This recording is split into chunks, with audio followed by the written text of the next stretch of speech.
Hello friends. So இந்த series only HTML தான் பார்க்க போகிறோம். ஸோ அதுக்கு முன்னால் வந்து 2 விஷயம் வந்து கிளியர் பண்ணணும். ஒன்று பார்த்தீங்கன்னா ஃப்ரண்ட் எண்ட் வெப் டெவலப்மெண்ட், இன்னொன்று back end web development. Okay, என்ன அப்படின்னா அது web design. So web design தான் நம்ம வந்து பண்ண போகிறோம். வெப்சைட்டை க்ரியேட் பண்ணுறோம். ஸோ அதுதான் டிசைனிங். ஸோ வெப் டிசைனிங் சொல்கிறேன். ஸோ அதில் வந்து ஃப்ரண்ட் எண்ட் வெப் டெவலப்மெண்ட் தான் நாம் பார்க்க போகிறோம். பேக் எண்ட் வெப் டெவலப்மெண்ட் நம்ம பார்க்க போகிற கிடையாது.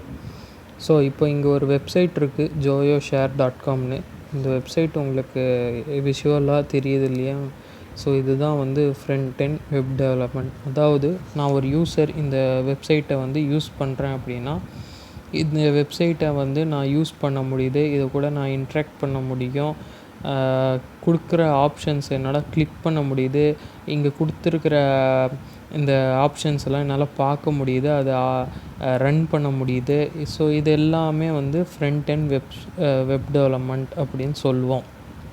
அதே பேக் எண்டாக இருந்தால் வேறு ஒரு அப்ளிகேஷன், நம்ம ஃபார் எக்ஸாம்பிள் எடுத்துக்கலாம். ஒரு அமேசான் அப்ளிகேஷனை நீங்கள் வந்து இப்போ நினச்சிக்கோங்க. அதில் வந்து நம்ம ஒரு ப்ராடக்டை வாங்குகிறோம், பர்ச்சேஸ் பண்ணுறோம், அது நம்ம வந்து பார்க்குறோம், தெரியுது. பட் இப்போது பே ஆப்ஷன் அப்படின்னு கொடுத்தா அது நமக்கு ஒரு 4 ஆப்ஷன் காட்டுது. UPI, debit card, credit card. But அதெல்லாம் எப்படி வேலை செய்யுதுன்னு நம்மளுக்கு தெரியுமா? அதுக்கு பின்னால் ஜாவா, பைத்தான், பிஹெச்பின்னு நிறைய கோட் பண்ணி வச்சுருப்பாங்க. அந்த கோடெல்லாம் நம்ம கண்ணுக்கு தெரியாது. ஸோ அதுதான் பேக் எண்டு வெப் டெவலப்மெண்ட் அப்படின்னு சொல்லுவோம். பட் நாம் வந்து பார்க்க போகிறது only front end web development. So பார்த்திங்கன்னா இது நம்ம கண்ணுக்கு தெரியுது என்ன பண்ணி வச்சுருக்குறோம் அப்படின்னு. ஸோ இப்போ இதெல்லாமே நம்ம HTML யூஸ் பண்ணி தான். இப்போ இந்த வெப்சைட் தெரியுதுன்னா இதில் முக்கால்வாசி HTMLல தான் வந்து கோட் பண்ணியிருப்பாங்க. நம்ம என்ன அங்கே HTMLல கொடுக்குறோமோ இந்த வெப்சைட்டில் அப்படியே தெரியும். ஸோ அதுதான் ஃப்ரண்ட் எண்ட் வெப் டெவலப்மெண்ட். இந்த இமேஜ் இருக்கிறது லேப்டாப், அது கூட HTMLல வச்சது தான். ஸோ எல்லாமே நம்மளால் விஷுவலைஸ் பண்ண முடியும். ஓகேங்களா? ஸோ நெக்ஸ்ட்டு வந்து பார்த்திங்கன்னா ஃப்ரண்ட் எண்ட் வெப் டெவலப்மெண்ட்டில் 3 வெப் லாங்குவேஜஸ் இருக்குது வெப்சைட் க்ரியேட் பண்ணுறதுக்கு. HTML, CSS, JS, அதாவது ஜாவா ஸ்கிரிப்ட். ஸோ இந்த 3 லாங்குவேஜ்லலாம் நம்ம வந்து HTML தான் இப்போ பார்க்க போகிறோம்.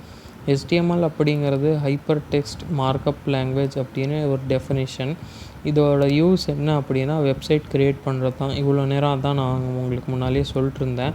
So web developers, website create பண்ணுறவங்க தான் வெப் டெவலப்பர்ஸ். அவங்க வந்து பார்த்திங்கன்னா HTML தான் யூஸ் பண்ணுவாங்க. ஸோ இந்த லாங்குவேஜ் தான் நம்ம இன்றைக்கி படிக்க போகிறோம்.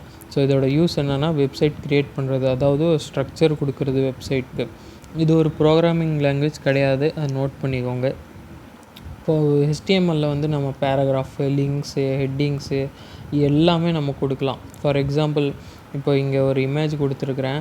இது வந்து HTMLல தான் நான் வச்சுருப்பேன். அது நான் அங்கே HTMLல உங்களுக்கு டைப் பண்ணும்போதே இங்கே வந்துடும். அது நமக்கு தெரியும். ஒன் பை ஒன்னாக நம்ம பார்க்கலாம்.